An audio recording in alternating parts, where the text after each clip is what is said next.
You. Welcome to Coastside Fire Protection District Board of Directors, regular board meeting, March 27, 2024. Roll call, please, Jean. I'm sorry, Director Cockrell? Here. Director McKinney? Here. Director Sherrill? Here. Director Hannah? Here. President Burke? Here. Please join me for pledge of allegiance. I pledge allegiance to the flag of the United States of America and to the republic for which it stands, one nation, under God, indivisible, with liberty and justice for all.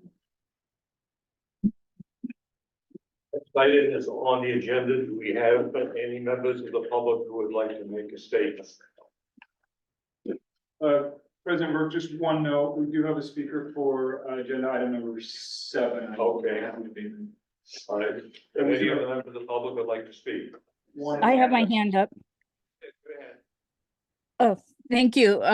I just wanted to say yesterday, the Board of Supervisors approved the Mid-Penn Cypress Point project. And I don't know when they're going to start construction. I just hope it doesn't interfere with your guys' construction. So that's a go. And, there'll be a lot of hauling and demolition of some of the concrete there first, of course. But when you get the weed abatement, I have another public comment. Thank you. Thank you, Sid. Moving on to item 5. First of all, Bruce McKinney, Director McKinney is asked to be recused from voting on the consent calendar. We have a motion for approval. So moved in a second. Second. Moved and seconded. Any comments? Roll call, please, Jean.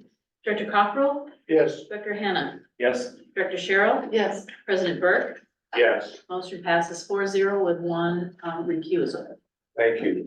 And now what I'd like to do with the board's permission is to go a little bit out of order and go to new business item B. And that is the recognition of Fire Captain Joe Santos for his years of service to the district. Chief Cox. Thank you. Joe, can you come on up?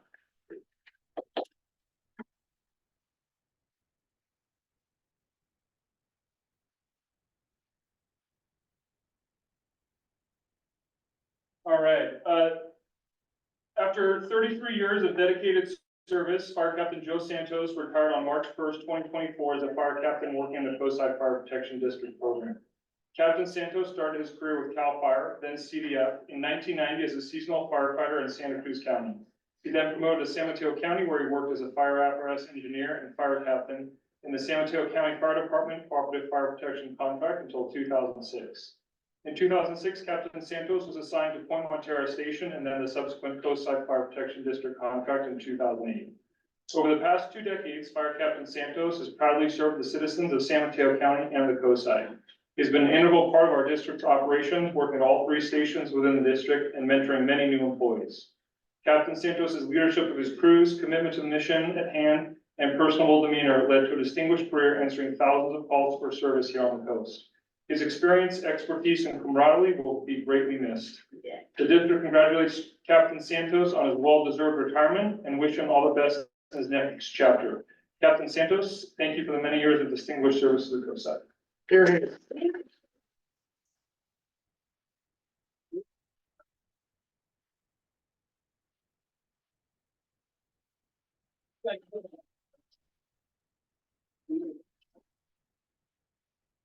When I came to district, Joe was one of the captains who took me under his wing and showed me the ropes. Look at him now.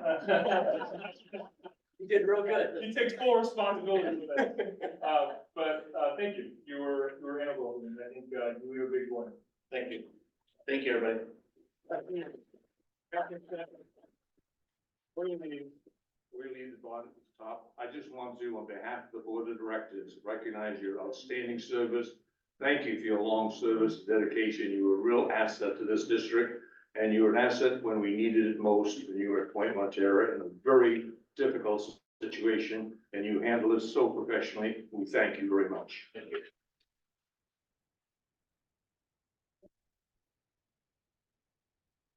Also, if I may.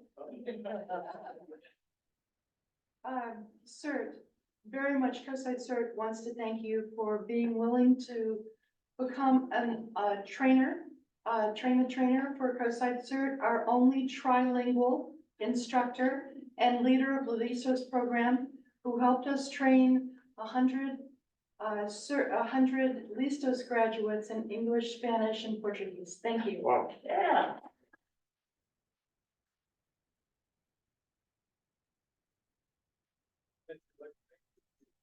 You know,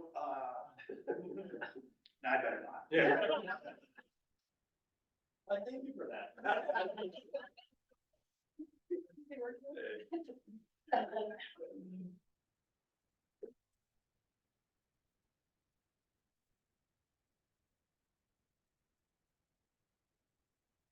All right. Back to the agenda, if you will. Item 6, continuing business. Consideration and approval of resolution of the Board of Directors, Coastside Fire District, approving agreement of contract between the board, administration of public employees retirement, and the Board of Directors of Coastside Fire Protection District. Jean Savary, please. Yes, good afternoon. Several months ago, you asked staff to inquire of HERS what it would take to terminate the contract for your non-safety former employees. The reason the contract is still in place is you have some unfunded liability on that contract. So the chief and I met with HERS staff several times and received the information about how you would begin that process, and you did that in the January board meeting, where you adopted the first of 2 required resolutions to terminate that contract with CalPERS. We are back this evening with the second resolution, which you would need to adopt to terminate the contract. And there's a certification you would also need to approve.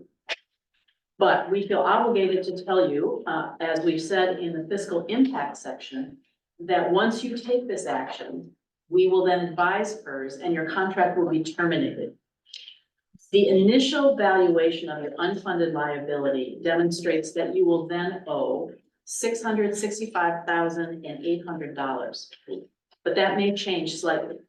And I've been reporting to you what HERS says. I am not an actuary. I mean, I don't even look like one. But they will do a final valuation at that point, and that number will change. They don't think it'll change significantly, but it's driven by interest rates. It's driven on by their rate of return on their investments. And that valuation will not be prepared until they are advised that you have taken this second step and actually terminated the contract. So with that, Chief and I are happy to answer any questions. Okay, so let me just open a public meeting, a public hearing on this. Is there any member of the public would like to speak on the subject? Hearing none, we'll close the public session, the public meeting. Chief Knox, do you have anything to add? No, I'll just, well, yes, I just echo, I had a follow-up conversation with the actuarial from CalPERS about this.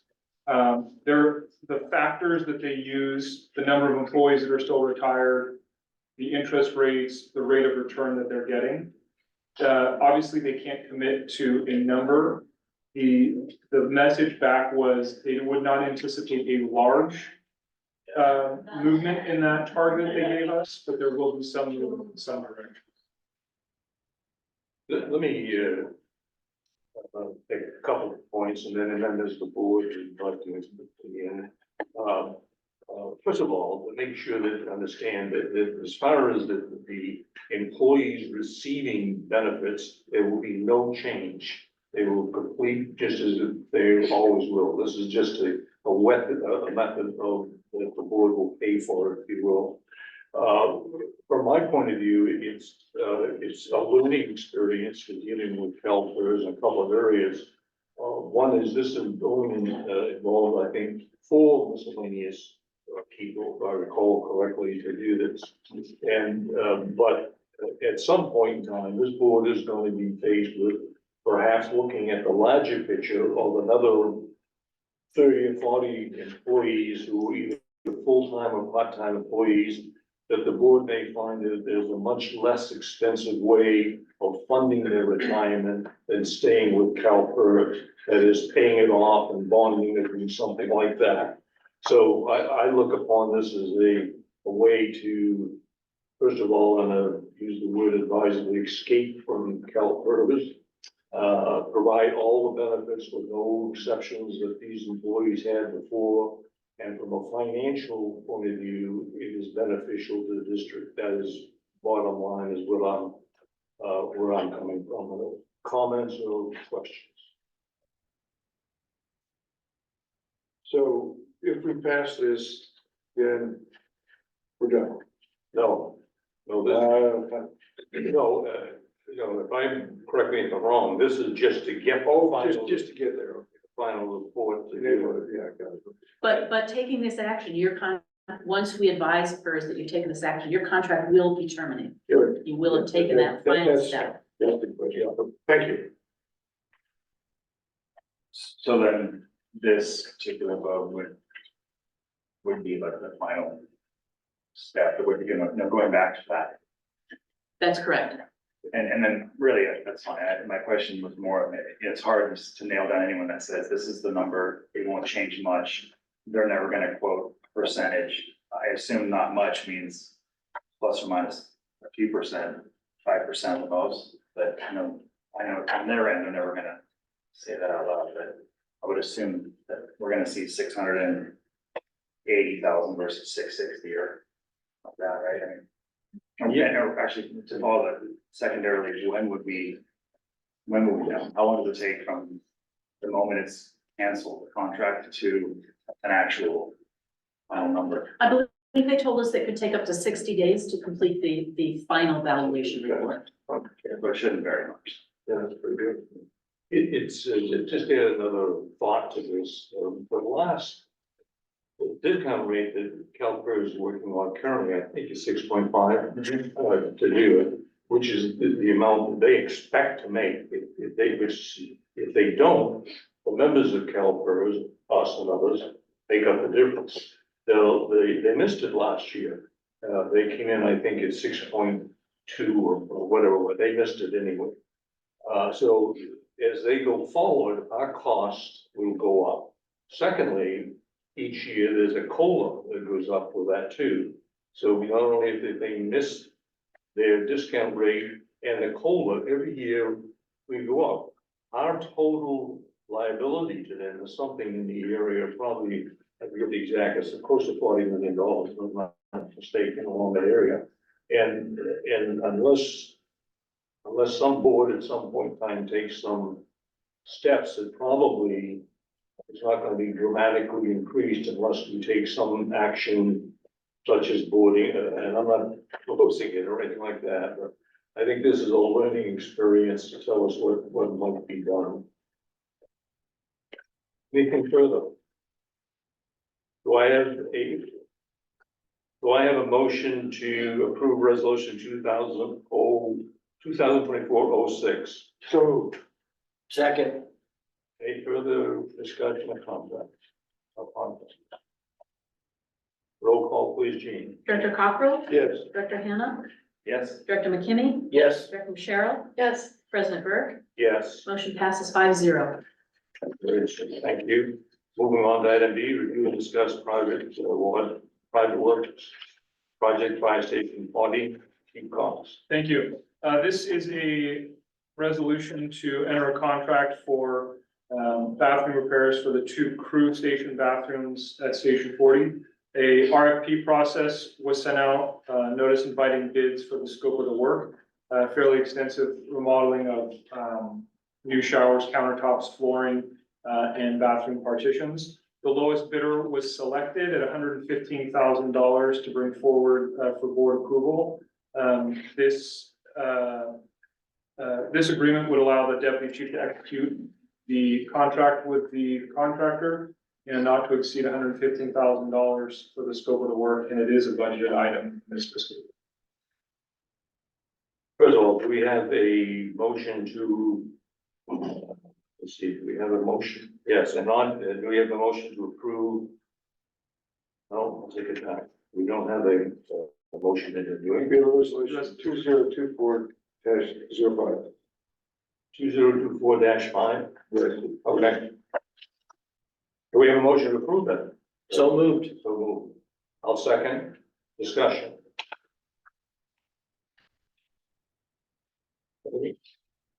Roll call, please, Jean? Director Cockrell, Yes. Director Hannah, Yes. Director McKimmy, Yes. Director Cheryl, Yes. President Burke. Yes. Motion passes 5-0. Thank you. Moving on to item C, District P ordinance number 2024-01. Jean Savary. Yes, this is a second reading of an ordinance which you introduced at your last meeting. There have been no changes made to the ordinance. If adopted, it would establish a new comprehensive fee schedule for the district, which would have you recovering fees for services at 80% for all services provided, with the exception of inspections of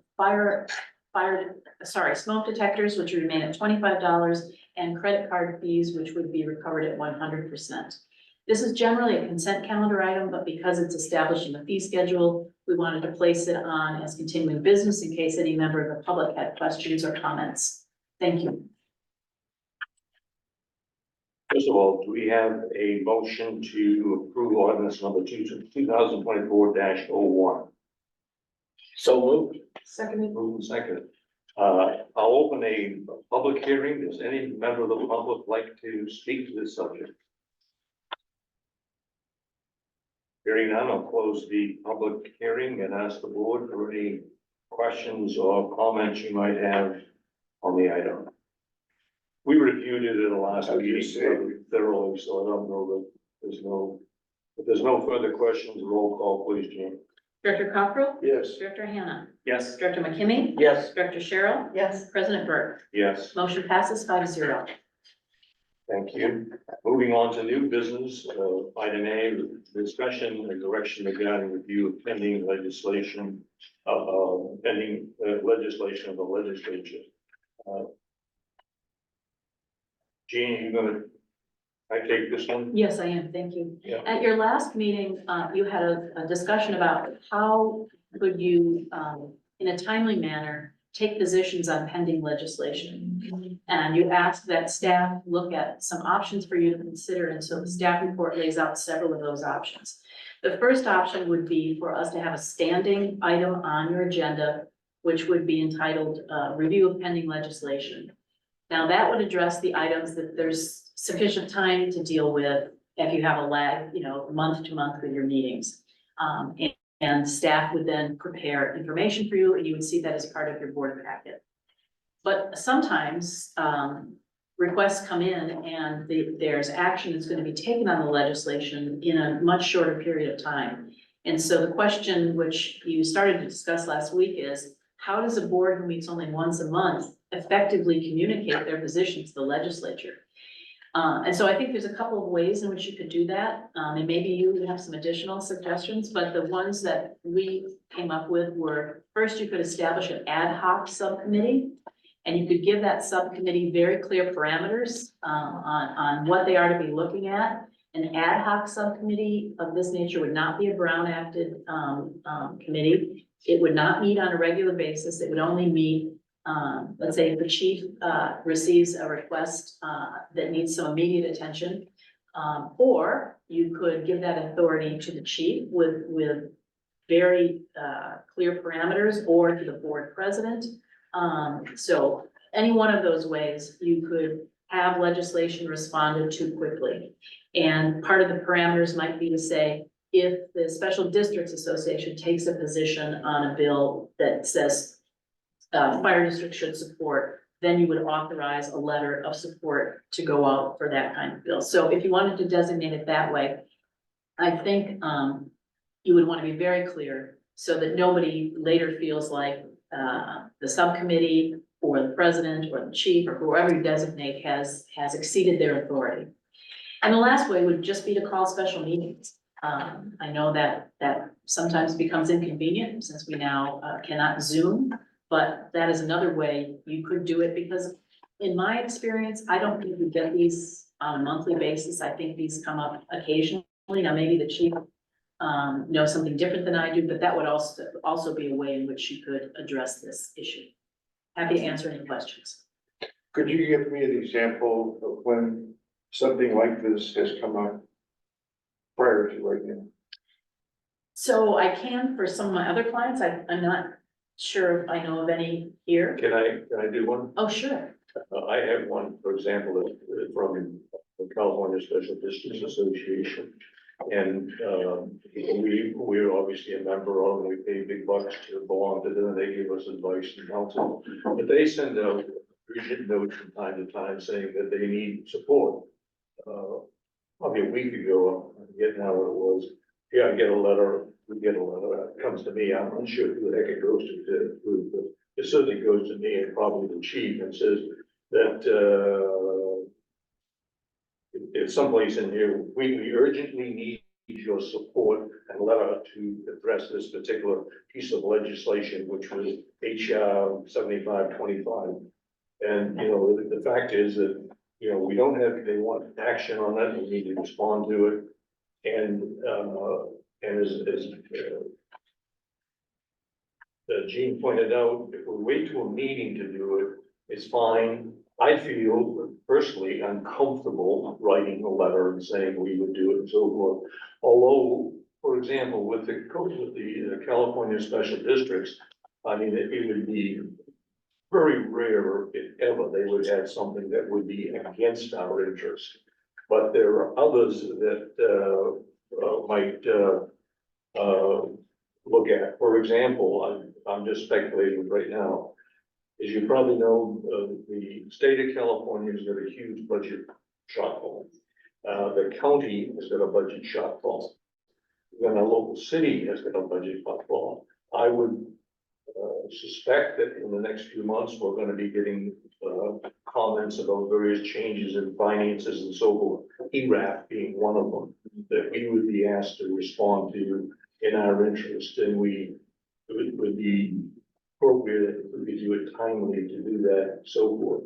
And I'm not talking, at least in my mind, I don't visualize, 6 letters a month or something like that, maybe 1 or 2 at the most would be what if it doesn't directly affect our interest, then we don't do it. But I think the board may recall that there have been some letters that I've taken the owner to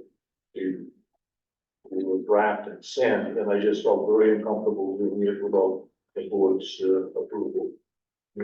But by the way, there's some others here that, here's a letter from a supervisor to me asking us to support a new program called Loneliness and Public Health Crisis. He wants a letter from us to do it. And so forth. Here's another one that comes from whatever this thing is. We needed to respond by Friday, March 15th. We missed it, from California, from so forth. But anyway, those are just examples. So we are getting requests to support or oppose certain pieces of, okay, thank you. But in all honesty, most of you go in the wastebasket. I mean, there are some that you think that is something that we ought to put our name behind. Gene, I have a question for you on this.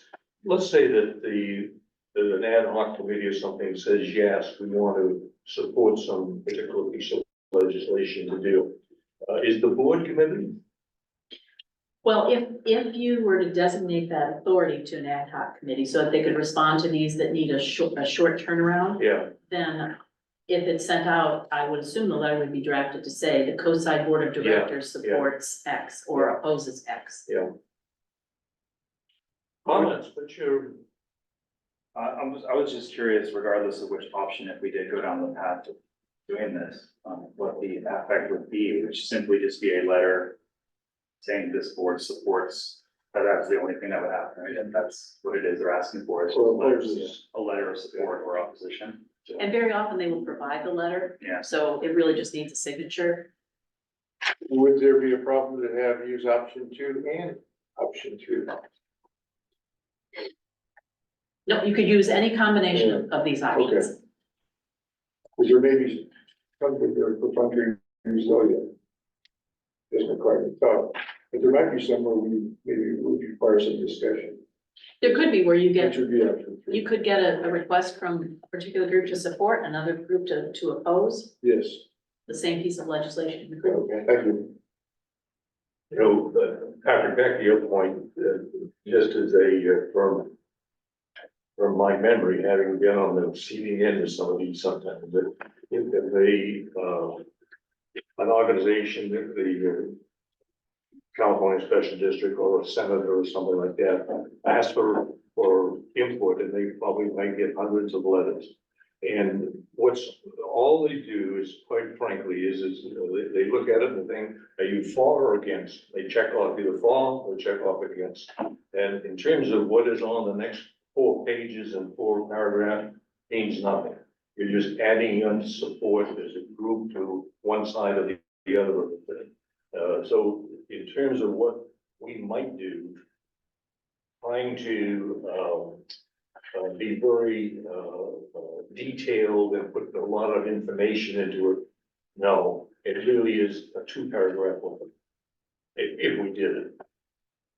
Yeah, I mean, I guess to that point, I mean, my concern of it would be, you know, if it's a certain amount of work for the board, whether it's an ad hoc committee or whether it's designated individual, for very little effect on what it is that we're chiming into, plus this is a board of 5 currently, and maybe of those 5, you have differences of opinions on certain legislation, so then would it be something we wouldn't be voting on, because we're talking about different options, right? We're either allowing an individual or an ad hoc committee to have the power to respond to it. I don't know if it's even, I mean, just throwing it out there, if it's even worth doing at all, but. Yeah, look, I'm maybe not, just staying out of it, we don't, right? yeah, I'm not really pounding on our desk advocating this. I just think it's an area that we have a little bit of a void in, but it might be in our interest to occasionally take some position in support of organizations that we belong to.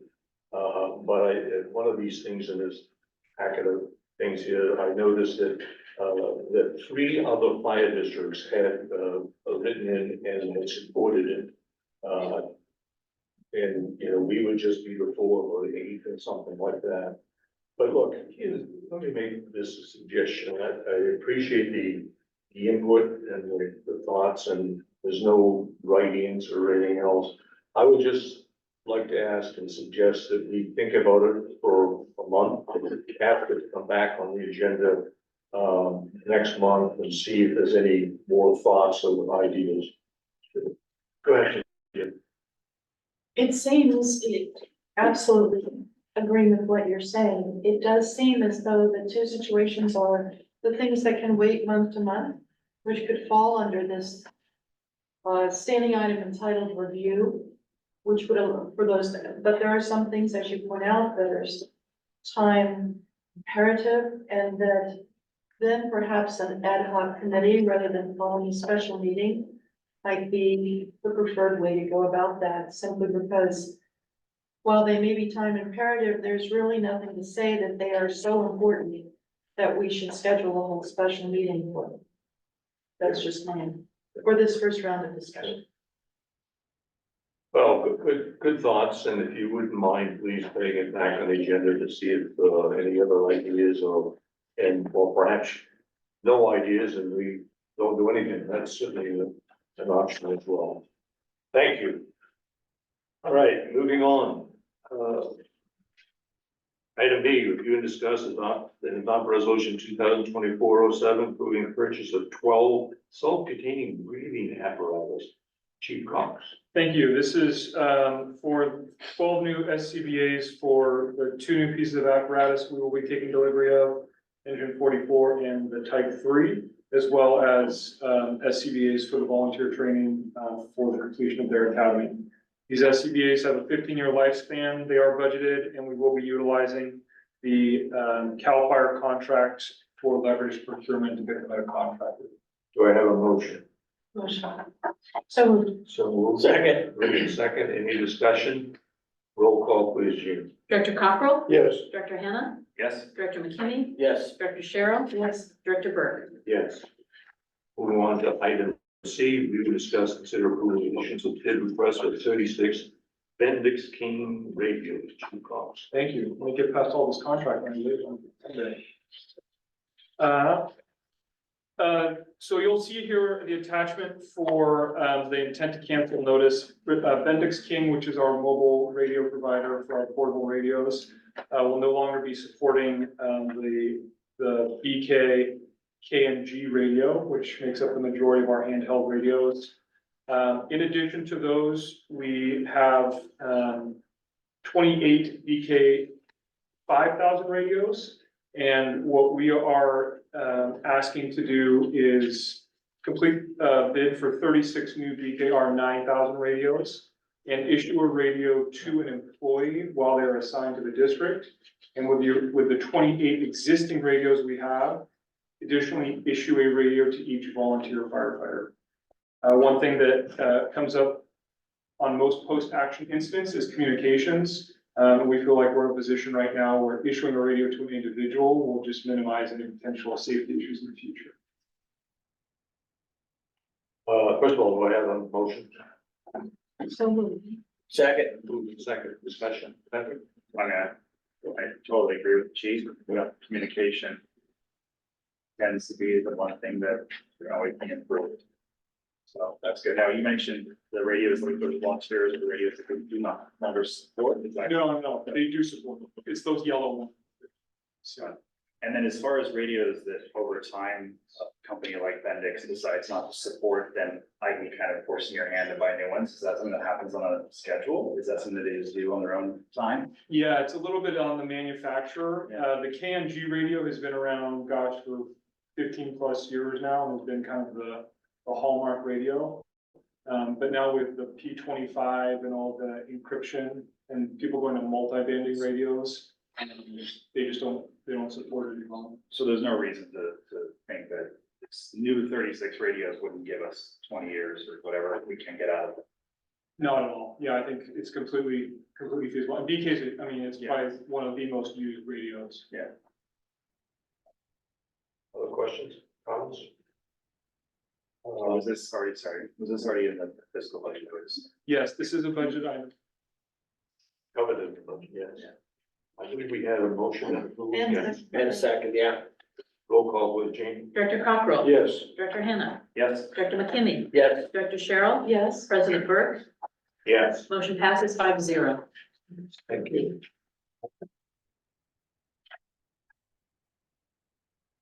So let me make a suggestion. The item, E is on a financial statement, maybe just a little bit lengthy. How about we just go to cite item F first, because I'm saying we do have a speaker. Yep. Okay. So we'll move to item F, consider for approval resolution declaring seasonal weeds a public nuisance. Chief Cox. Thank you. This is follow-up as a part of our weed abatement program to actually declare the seasonal weeds a public nuisance. This is conducted under health and safety code and is an annual process undertaken for the lots that have been identified by the fire marshal's office listed in the staff. I believe we have a speaker who would like to speak to this subject. Please. Where do you want me to stand? If you'd like to.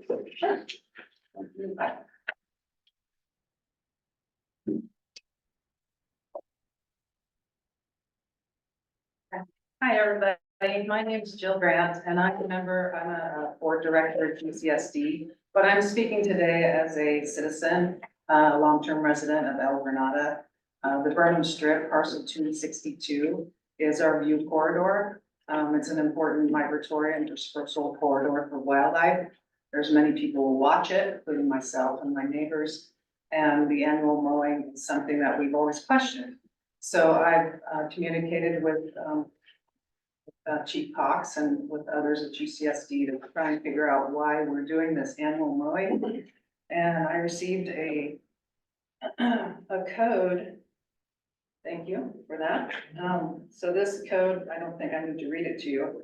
The code, 2022 California Code Health and Safety Code, is what you use for abatement of hazardous weeds and rubbish. And I don't think it applies to this parcel. This parcel, first of all, is a public property. And this code applies to private properties. Parcel 262 has no streets or sidewalks, and this is also written into this code. So I don't see how it covers, the Berman strip or parcel 262. So parcel 262, and I sent this to the board, I think yesterday morning. I hope you had a chance to look at it because I included a few maps. The first map showed, the wetlands on the property. So there are intermittent streams and there's a few wetlands. And, so I want to say that the Burnham Strip does not pose a fire risk for residents. The closest structure is your old abandoned fire station. It's about 70 feet away from the property, and there's no residential properties within 100 feet. Parcel 262 is bordered by a 50-foot wide roadway, Obispo Road on the north. That's, like a nice strip where fire can't cross. The adjacent vegetated parcels to the west, don't have any residents on them. The closest one is the parcel preschool, which is more than 100 feet from parcel 262 to the west.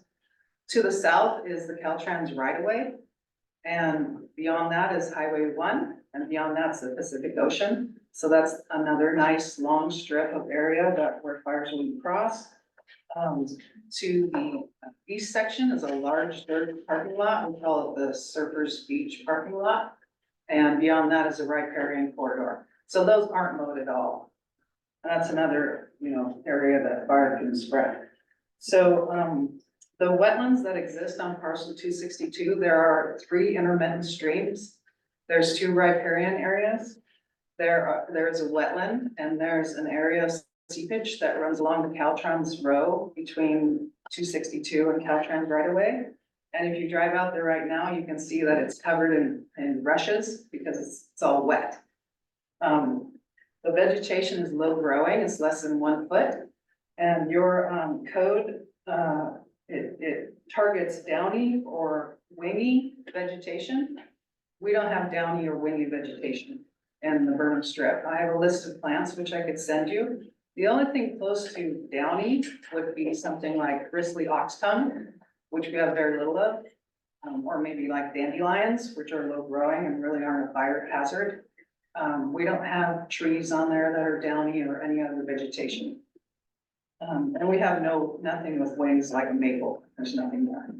Parcel 262, does not have any poison oak or poison ivy, so it doesn't have hazardous plants on it.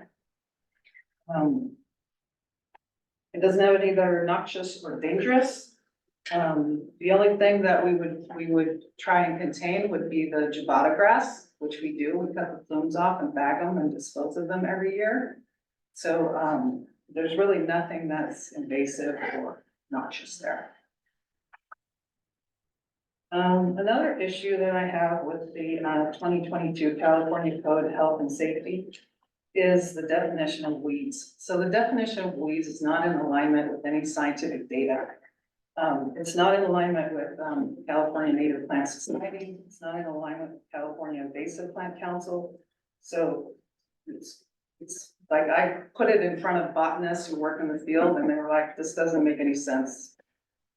It's nothing you can follow. The code has a problem. It says that areas that need to have pruning and otherwise they're neglected, but there's nothing to prune out there. The riparian corridors do not get pruned. We don't prune willows, we just let them grow. It's not neglected. It doesn't attain large growth. Everything growing out there is less than a foot unless you're right along the roadway. And then you have a few plants that like mustard. There's a few mustard that are about 2 feet tall. So it doesn't attain large growth to become a fire menace. It's more than 100 feet from nearby structures. It produces little flammable material. In fact, with the mowing that occurs, it actually produces more flammable material because it allows the strip to dry up. It exposes all that earth to the sun in spring and summer, and then we have more dry conditions. Continuing on, I just want to say as a professional wildlife biologist, I really don't think you should be mowing open spaces unless you really need to for fire danger. I love firefighters and I respect all of you. I think you do an amazing job, and I really appreciate what you do. But mowing open spaces that provide wildlife habitat and corridors for pollinators like butterflies and bumblebees, we really gotta think about those things. So some of the things that we don't wanna do with mowing is it cuts out the, so first of all, mowing is greenhouse gas emissions, right? Mowing, they bring the mowers on site, they're not clean, they just came from another area. When they leave, they don't clean them, they go to another area, so they just spread all those seeds. Wetlands have a buffer from the local coastal plan. So wetlands have a 100-foot buffer. Intermittent streams have a 30-foot buffer. You can't mow within those. And the map I sent you, if you look at it, it has all these polygons in red, where I mapped out 100 feet from each wetland and 30 feet from all the intermittent streams. And if you look at that map, there's very little left that you should mow on the strip. Okay, it's just a tiny little section, but every year they mow all of it. They mow all through the wetlands. They mow all the way to the riparian corridor, right up to the water. And that's just not allowed in the local coastal plan. So that's one issue I have.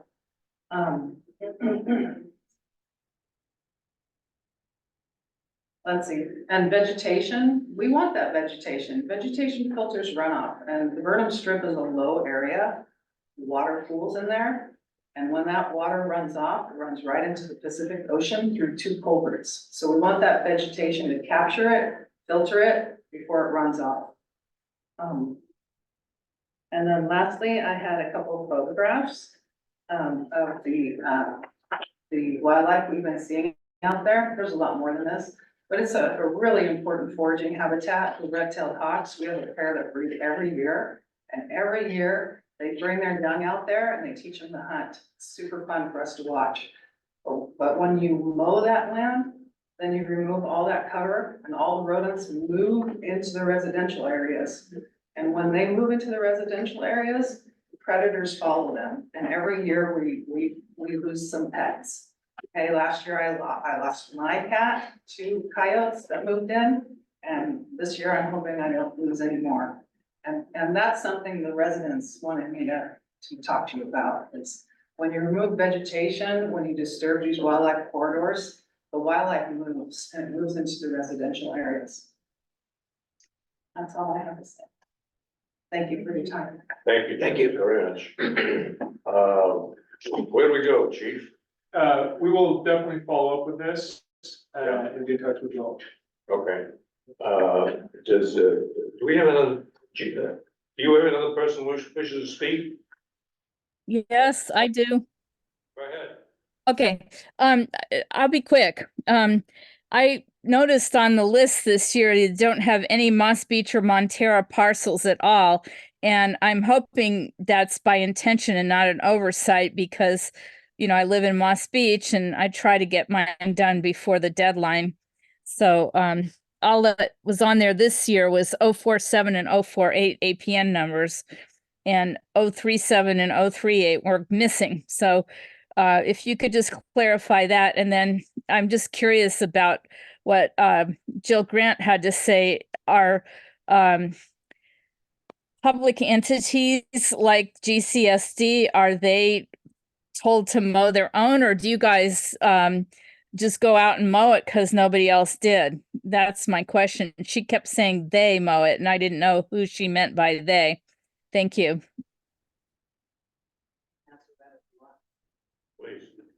So every year, GCSD receives a notice that we have to mow or we'll get fined and somebody else will mow. And so we contract with somebody to come mow the strip. So I guess you're not exempt. Sid, what was the question?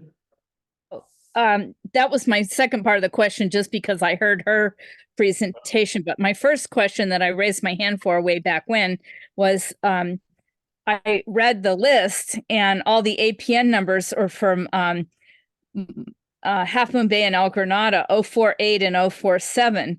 And there were no 037s or 038s, which is Montera Moss Beach. And since I live in Moss Beach, if I'm exempt this year, or if I don't get around to it in time, I guess since it's not on the list, that means, they can't force me or they won't be sending out a mowing guy, right?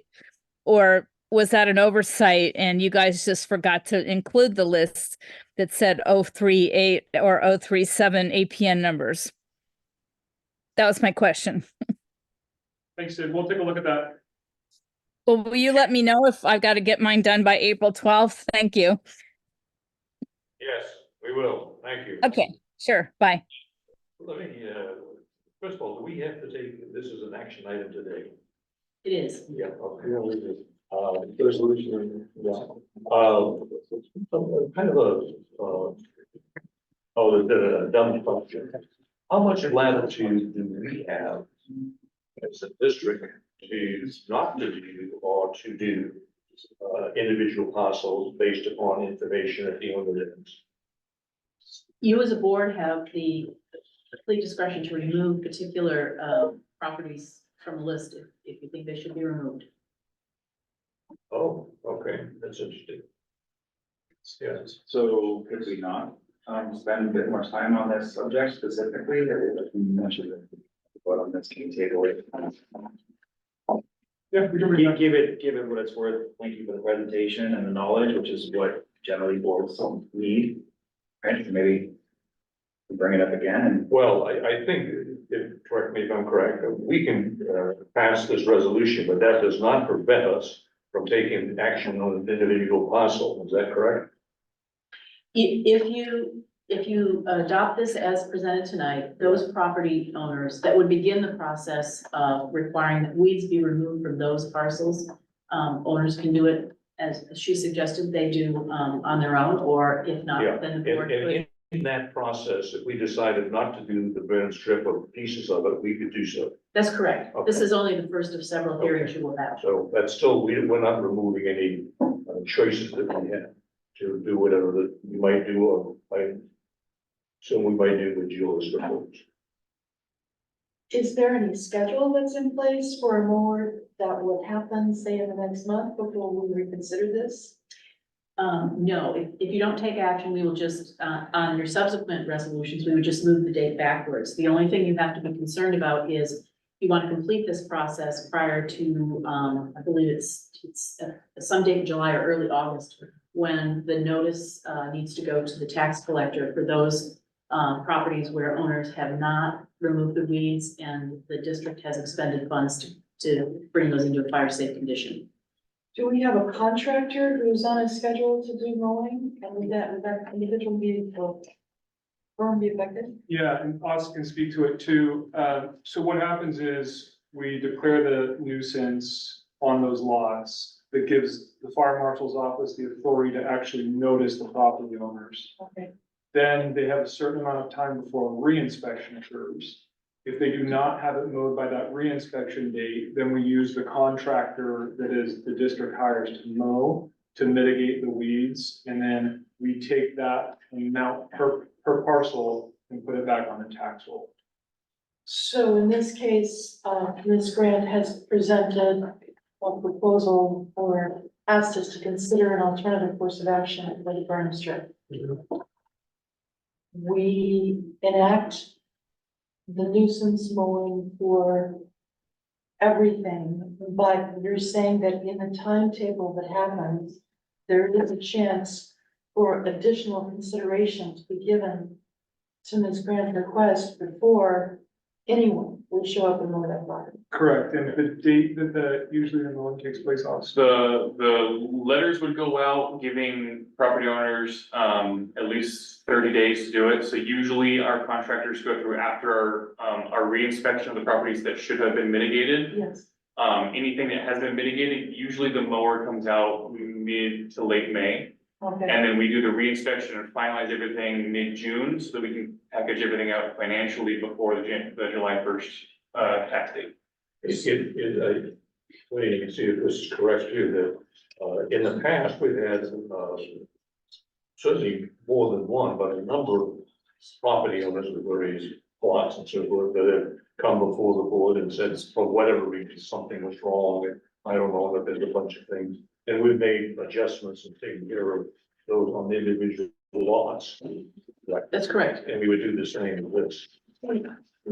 I will say that, just because of the scope of the entire district and the nuance of the developing community and everything else, there's always several lots that it either doesn't apply to anymore because they built a house on it, therefore you can't mow an open lot, or something has changed in that, aspect from the previous year. So there always is at least a handful of exceptions that certain things have to be done slightly differently.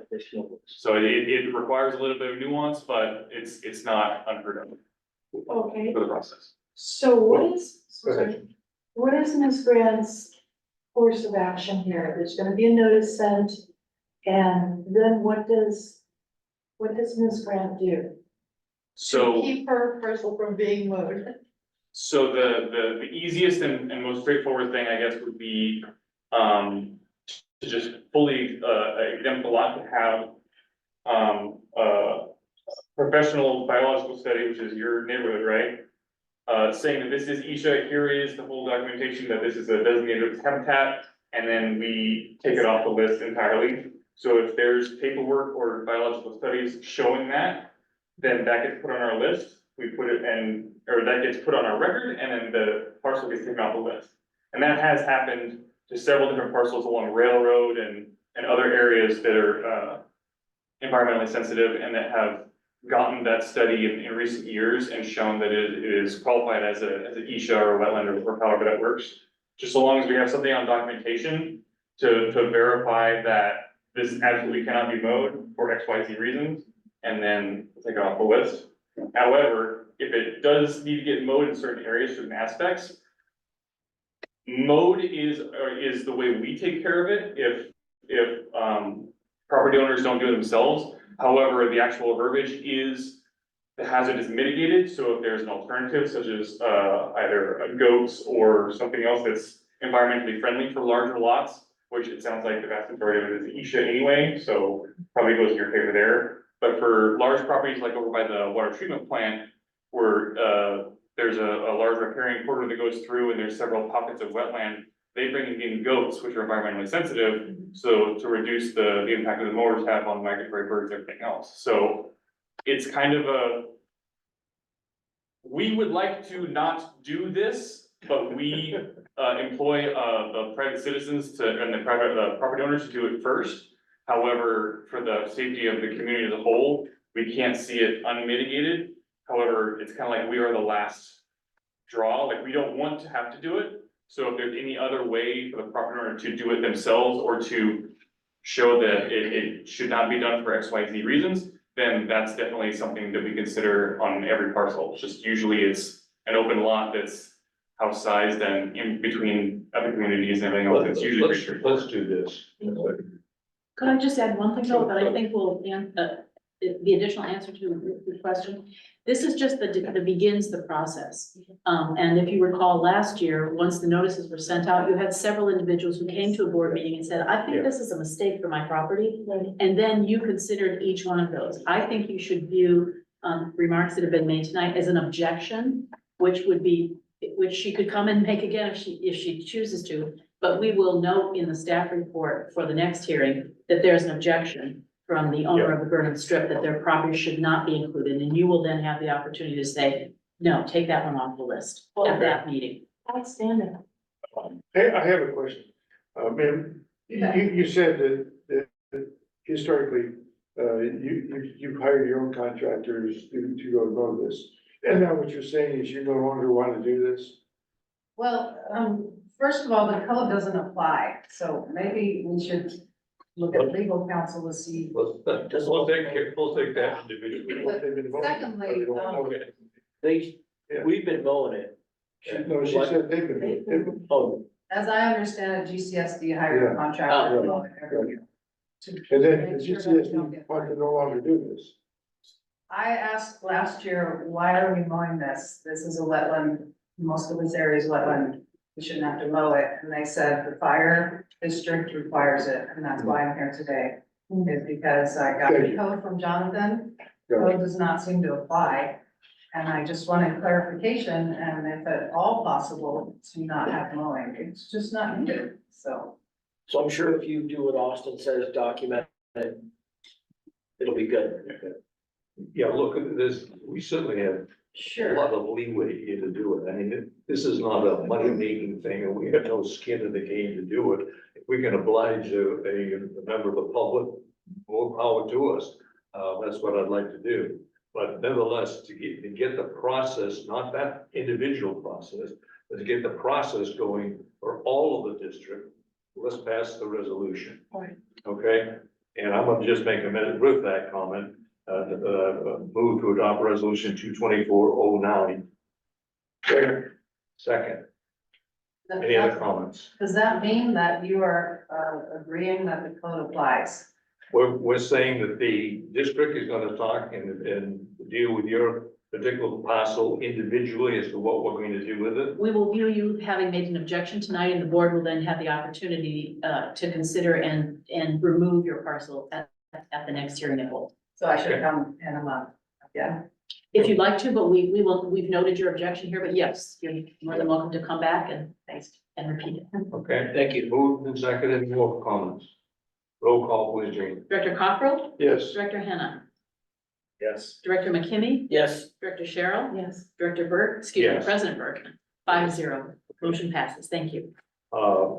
Moving back in this case to, item F, adopt resolution 2024-08, approving financial statements and auditors report. Chief Cox. Thank you. This, if you remember, we had a auditor's report from the year ending June 30th, 2022, last fall. We're now catching up. This is the audited financial statement for the fiscal year ending June 30th, 2023. The packet is, here. I understand members would like to go through this, page by page, is that correct? Oh, I missed it, okay. All right, let me then I'll make just a couple of observations, if you will. This is first of all, before I say anything, this is a fine, audit. It is unqualified, there's no, ifs or anything else going along with the thing. And I would certainly extend my board's appreciation to Chief Cox and Chief Armstrong and staff who have taken care of finances, really a great job, and we're very appreciated, very much appreciated. Just a couple of highlights that I suspect you looked at, but our revenues were 1.8 over our budget item for a year ago, and our expenses were some 5 million under our budget item for last year.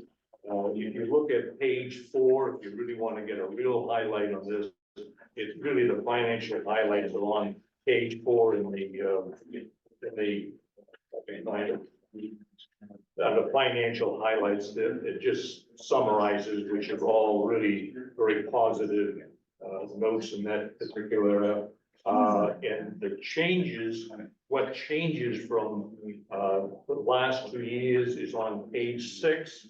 It goes to show you how we improved from 2022 to 2023.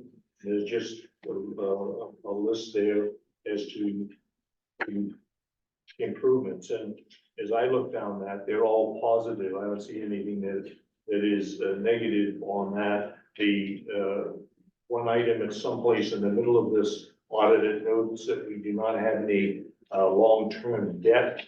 That is, the district does not have any long-term debt. The balance sheet of the district is on page 10, if you really want to do it. And then the last couple of accounts is that it notes that the PAS information is included in here, and that's on page 15. And then the savings account late in the Sanitary County on pages 21. That's just a quick overview. Any questions and comments on the part of the board? Observations? We got enough money to pay our bills, because it's important. I just make one other thing, it gets a little confusing for some time. In terms of, it talks about healthcare in here and PAS doing it, just to remind everybody that, healthcare for CAL FIRE employees is included in the contract. the PAS contract is for former employees, right? Yeah. Any questions or comments, Chief? As long as it's unqualified, we'll get any better than that. Yeah, amen. Yep, we do. All right, do I have a motion then to approve resolution 2024-08? So moved. Second, Second, any further comment? Roll call, please, Gene. Director Cockrell? yes. Director Hannah? Yes. Director McKinney? Yes. Director Cheryl? Yes. President Burke? Yes. Motion passes 5-0. Thank you very much. Going on to item G, discuss and consider approval for resolution 2024-10 to authorize Cal Fire to purchase fuel. Chief Fox. Thank you. As a part of the CAL FIRE cooperative contract with the Coastside Fire District, we do not currently have the ability to utilize the state fuel card system with our existing CAL FIRE contract. We had a call last week with the state DSO office who advised us for the district vehicles to participate in the state fuel program. They needed a letter from the governing body advising that the district was willing to participate. This is a formality to allow state fuel cards on district apparatus. Essentially what it means is when a battalion chief or an engine from here goes on a strike team or a fire in another part of the state, they have the ability to buy fuel with the O-900 emergency funds from the state and not get the reimbursement mechanism. Before I ask any questions, do I have a motion to approve resolution 2024-10? So moved. Second. Moved and seconded. Questions and comments? Chief, does this only affect, as you just stated, when the vehicle is out of the district on a reason? Yeah, so when they're in district, they have station fuel or a fuel card for the district. Things that may occur is a battalion chief may, we have battalion chiefs who are on CAL FIRE incident management teams. If they have to go to a training, they can actually utilize the card to charge that fuel to their state program at the state level and not put that burden on the district. Is it a financial benefit for the district, or is it just a way of simplifying it for operations? Well, that's a financial benefit in the sense that the district would otherwise buy that fuel. They have to either get reimbursed or go through that process. Yeah. Sure. Questions? It is explicit that board members don't participate. You don't want to. Dang it. Okay. Then, let's see, we need a vote. What do we got? Do we have, did we get a vote to approve resolution? No, you need a vote. Okay. Roll call, please. Director Cockrell? Yes. Director Hannah? Yes. Director McKinney? Yes. Director Cheryl? Yes. President Burke? Yes. Motion passes 5-0. Thank you very much. Moving on to board directors and chief reports. Finance committee, we did not have a finance committee meeting, but in our packet is the spreadsheet addressing where we stand for the first 8 months of the year. And everything looks in good shape, nothing unusual. We have received some 66% of our budgeted revenue, 36% of the total expenses. I do know that we just recently though had 2 of the quarterly payments for CAL FIRE have been paid and so forth. The new CAL savings account has been open for 1.5 million. The reserves for LAIF are currently 13.9 million, which are being reserved for Station 44 construction. And our PAS balance as of the end of March, I believe it is, which is in the packet, is some $3.9 billion. But other than that, I have no comments on the finances. Anything, JD? Nothing. Any questions? Okay. Land and Structure Committee, Director McKinney, Director Cheryl. Oh, and a volunteer committee. I didn't attend the last volunteer meeting, I was recovering from some. Patrick? I would just like to share, that over this past month, the volunteers have put in a good number of hours into the structure fire that I was on and, vegetation fire. About 13 or 14 individuals between those 2 incidences and probably about 50 hours of work. So hats off to everyone that showed up and I myself was finishing a long day and could smell the structure fire, which was in his garage. And happily saw comrades and district volunteers flying down the highway from my balcony and engine 40. But they were able to massively help out, and that was actually quite a decent fire that they had going there. It was pretty close to engulfing the house, so much cheaper than I had to think about that. Yeah, fully involved garage when they got there. Luckily, the individual who was in the house at the time got out, but significant damage. Yeah, decent amount of flammables in the garage. We just, as we all have things that are very flammable, not just fuels, but plastics and everything else. So again, hats off to that. We did last month, JB and I did have a meeting, volunteer committee meeting, and I think we want to continue some of the discussion that we had there, this to the board. And part of that discussion was about the paramedic program continuing and what that looks like. And of course, taking the temperature of this board in general of that program continuing. So that was part of that discussion. I don't know, is that even an agenda item if we want to discuss that in the future, or is there a topic that we just talked about? Give us an update on that, chief, at some church meeting, sure. That it? Yes, sir. Great, thank you. Did you have anything, Chief? No, I did not. No, we did. Moving on then to Land and Structures Committee, Director McCrimmon, Director Sherrill. Got anything? I have spoken with Chief Silva about his latest meeting with our architect. We still do not have clearance from the 3 third-party agencies for our plans, and so continue to be delayed on moving forward with Fire Station 44. That's really, there's some more detail. There's some good things that are going on design-wise that are being considered to mitigate lighting concerns. There's continues to be positive response to residents' concerns. But it all adds up to, nothing's gonna happen until we get through these permitting agencies. And although I've asked many questions about what can be done, who can we as a board write to, is any priority being given to the fact that it's a public safety structure, all of those things, there's just no way forward until those agencies clear on our requests. So we're in a hole at the moment. And if anyone else has ideas for how we might, as a district, as a board, as concerned citizens, try to move this forward, we're certainly open to those ideas. We don't want to, cross that line where we irritate them to the point that things go even slower. And we know that these permitting situations can be built on relationships. But in a third-party situation, the relationships that our fire marshal's office may have with county permitting agencies don't go very far. It's a third-party situation. So there's a disconnect. I can add a little bit to that. We had a call this morning with PBK again. Sean Rose, who the district hired to consult on behalf of the district, is now included.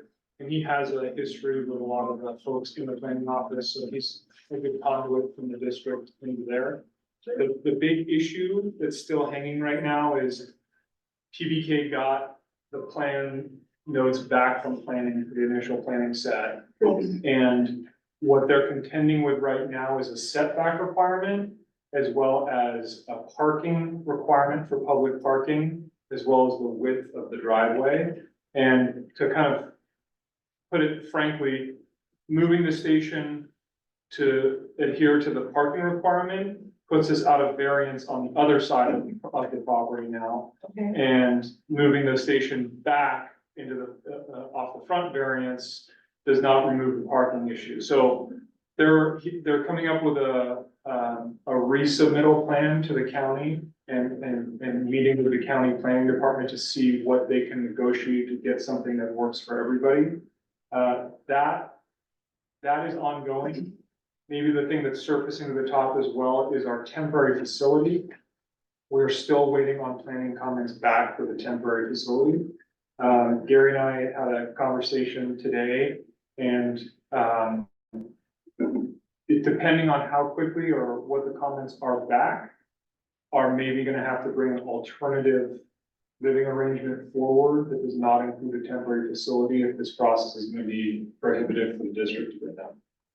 So is the temporary facility issues delaying the main facility issues? No, completely separate processes. Okay.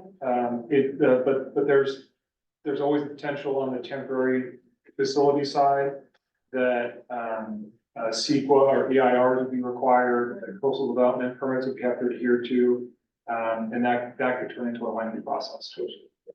And so then the way forward at that stage is to find alternative housing or preference? Yeah. Are there initial thoughts? I don't need to know what they are, it's just that that's a possibility It's a possibility. in the region? Yep, when if it comes to that, we'll obviously, convene the land and structures and come up with some options. Well, actually, this is very good news. At least they're dealing with something that they can continue to negotiate on. Parking spaces, location of, this or that, moving this. That's positive. It's not doing anything. It's not going anywhere. That was a larger problem. We have very resourceful architects. And given an assignment, I feel confident that they're gonna figure this out. As for temporary housing, based on what I've seen in some other areas, as long as the building has wheels on it, comes to a totally different thing. So just clear a spot, and put in temporary housing, as long as it's got wheels, I think that changes all the rules. Maybe in Montero. I think that's how it works. Well, if you look at some of the, like, Pillar Ridge, out there, all those buildings, if you dig far enough, they all have wheels. And, yeah. I have one comment and then a question maybe. As far as anyone else in this room that's gone through any kind of planning or building or construction, this all sounds pretty normal to me. Not outside of any kind of, Doesn't mean we have to like it. no one likes it. Right. But it always takes 2 months longer than you think. If it's supposed to take 1 month, it takes 3. That aside, question would be, is there a fiscal impact to delays? Is there anything right now that we would say, hey, if this does get pushed by X number of months or days, that it increases our costs? So, we did talk a little bit about the schedule this afternoon, and the current schedule that we have online at the moment is, for the pre-qualification process and construction docs to be bid by the end of this calendar year, with a groundbreaking, anticipated for January 1 of 2025, which would be less than a year from now. Arguably delays are just whatever the market is doing in the construction world, whether it's up or down, it's hard to kind of target that. So, so we're basically within the realm of what is normal, getting through this process, it takes time, it takes.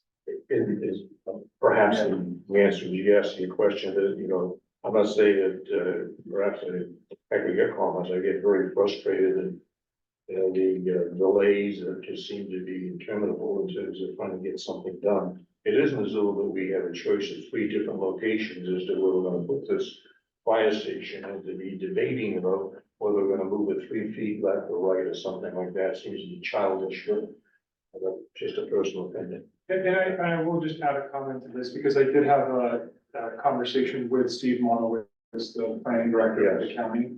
Thank you. Really good conversation with him. He's very aware of the project and supportive, and He's been helpful. very helpful to us, Excellent. and very responsive. The one comment that did come up that I think is important to kind of reference back to is there's also probably going to be a need for community outreach on this temporary facility. I think making sure the neighbors and community are informed of this temporary facility, its purpose, how long it's going to be there, what it's going to be used for, was one of the things that we talked about as being important as well. Okay. Anything else on that? Okay. All right, moving on. Vegetation Management Committee, Director Cockrell, Director Hannah. I have No report. No report. No reports. Special districts, liaison, Director Hannah.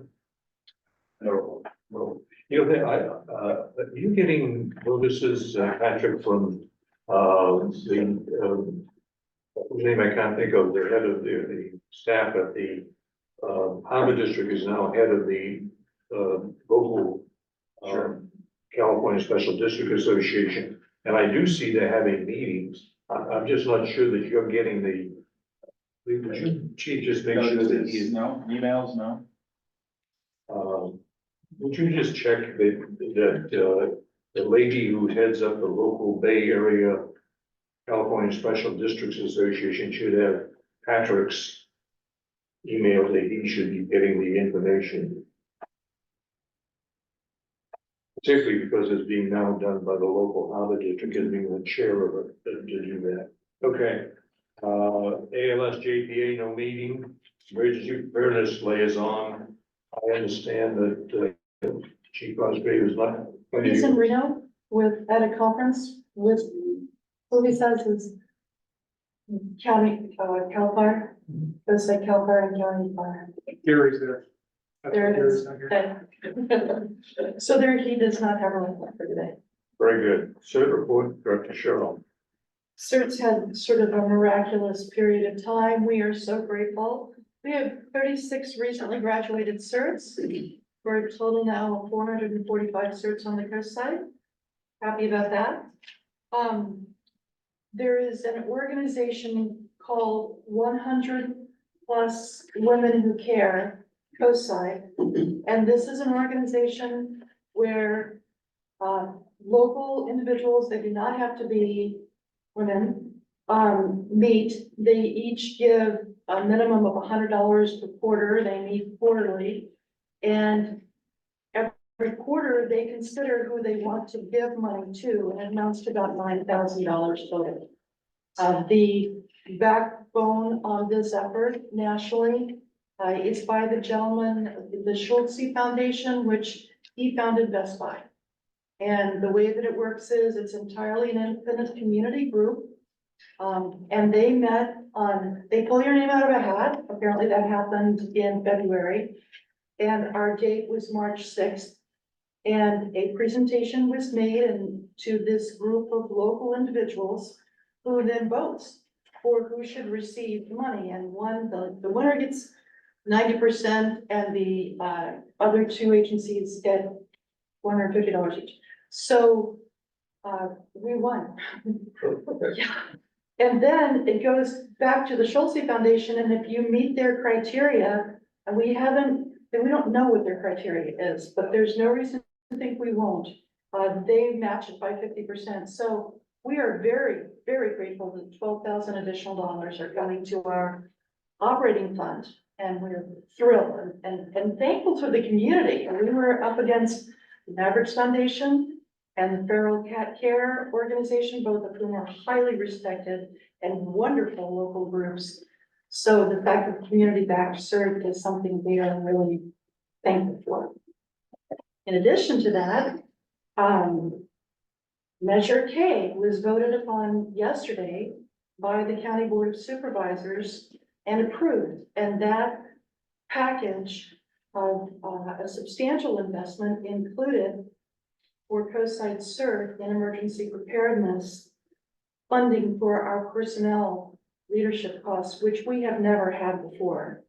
It doesn't affect our operating costs. We are still responsible for raising our operating funds, which we do through wonderful gifts like 100 Plus Women and through Coastside Gives, which is coming up on May 2nd, and through private donations. So we will continue to go to the community and ask for this one time a year contributions to our operating costs so that we can continue with a full host of volunteers to provide free training, free emergency supplies, free support to the neighborhoods. Everything we do is without charge.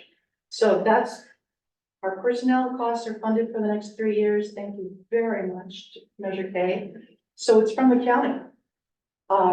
And now our operating costs, we will endeavor to increase the way that we always do through Coastside Gives so that we can continue to offer our training programs. But these are two huge things that happened for us this month, and we are grateful. So yesterday I had the pleasure of sitting on the disaster council meeting with the city of Half Bay, with Chief Cox, Chief Pickard, members from, Captain Alvin from, the sheriff's office, and city staff members, council members, to talk about the overall picture of emergency response here on the coast side. It was a privilege to be there. We look forward to continuing being supportive of the city as we move forward. We have a Stop the Bleed class coming up on April 13th, which is completely sold out. We have Coastside Gives, as I mentioned, coming up May 2nd. And then we are very grateful. Every other year, we do a volunteer appreciation event. This is something that is counseled, that FEMA says we should do, that the state of California says we should do, and we do it every other year. And this year, we are thrilled to be given permission to give that here. The first year in 2019, when Coastside Fire Protection District unanimously voted to be the fiscal sponsors so that we can pursue the initial grant, we had what we call the CERT rodeo, which the rodeos, different stations of skills. And we had it here right after, it was the first event we did after we were identified as being fiscally sponsored. It was a thank you event. Then 2 years ago, we had it at Long Branch because Chief Cosgrave, who had been doing this for since 2019, was retiring. And now we're doing it here. There will be about 200 people here. It will be a very active Sunday.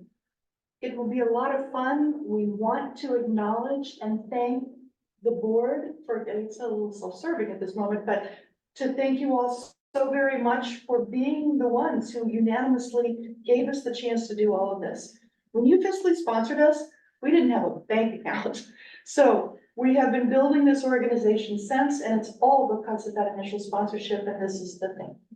So Sunday the 19th, we hope you all will 11 to 2. We hope we'll be sending invitations, of course, but that will be coming and you will be thanked. We hope so much that representatives from the Coastside Fire Protection District, professional staff and volunteers will be here. We know it's a Sunday. We know that's family time. It is a very family-oriented event, so families are welcome, wives, husbands, kids, partners, whatever. But we're here to say thank you. This has been an incredible 5 year. It's 5 years on May 2nd, 5-year period of time. It's beyond our expectations. We thank you. Great report. How much money did, Outstanding. what was the dollar amount to Measure K? 170,000 170,000. Thank you. Over 3 years or 12? each year. Okay, thank you, Cynthia. Thank Great you. report. Moving on to attorney's report. Nothing, thank you. Okay.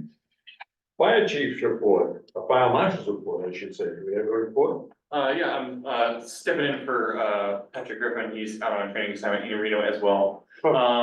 So in February, we managed to take care of 23 plan reviews completed by the office, in and amongst 36 construction inspections, alongside all the other daily activities that our office takes care of, and the crews on the engines took care of 13 smoke detector inspections as well. So for the month of February. Thank you. Hold on, chief? Just a few things. We are still waiting approval from Region to hire our SSA behind Chris. So we should be getting word any day. We completed interviews, came up with our list of candidates, and we'll be making the job offer as soon as we're given the clearance. So Great. hopefully we'll have news on that. Still in talks with Montero Water regarding what the hydrant agreement is going to look like. Attended the Lions Club First Responder Dinner on Friday night in Foster City. Coastside Fire District Fire Captain Paramedic Tyler Martin received both the local and regional award from the Lions Club for fire valor for his actions during last year's mass shooting, which was nice to see be acknowledged. We are still working with the ALS JPA and the Raven Tex Group on the Coastside Radio build-out plan. That's still an ongoing project that we've been engaged with. And we've been working this week with AMR here at Station 40. AMR has gone to a portable alerting system on their handheld radios and not a station alerting system. And that was a negotiation between the district and AMR so that our crews weren't getting woken up multiple times a night when the ambulance was getting a call. So we came to a solution that works for everybody, which is nice.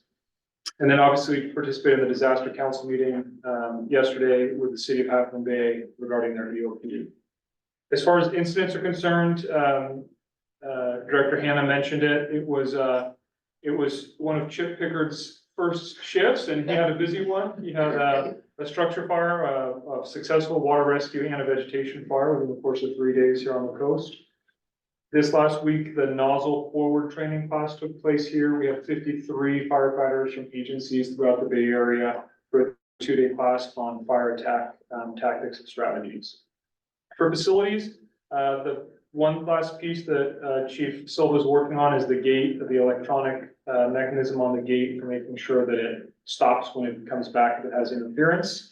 Been working with Sean Rose to get to the 100% plan set for the construction of the south lot at Station 41.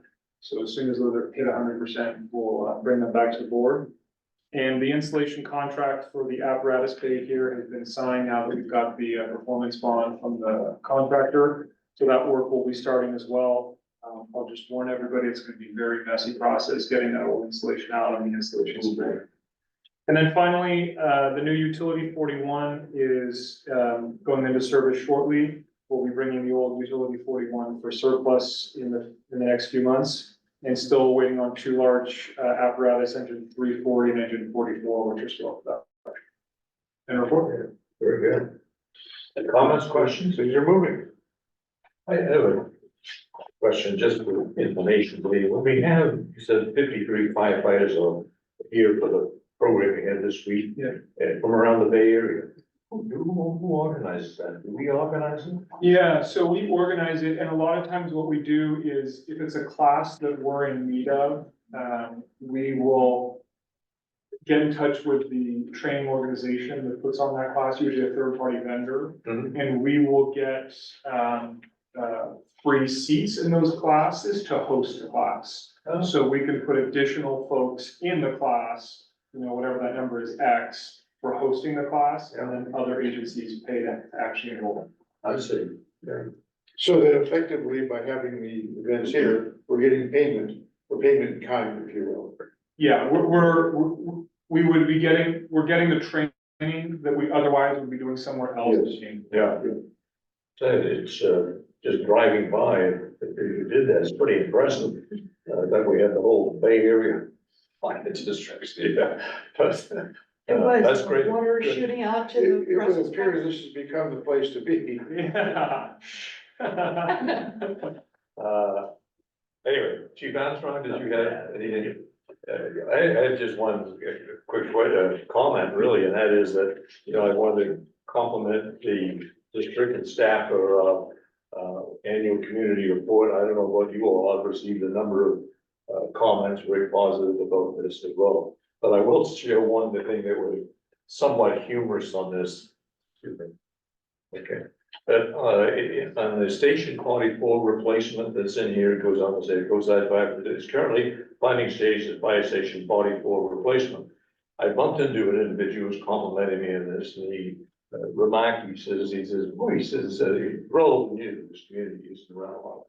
He says, boy, he says, that building doesn't look that old. I says, what's that? He says, yeah, he says, that building right up there on the corner of Main Street and Half Moon Bay, why would you replace that building?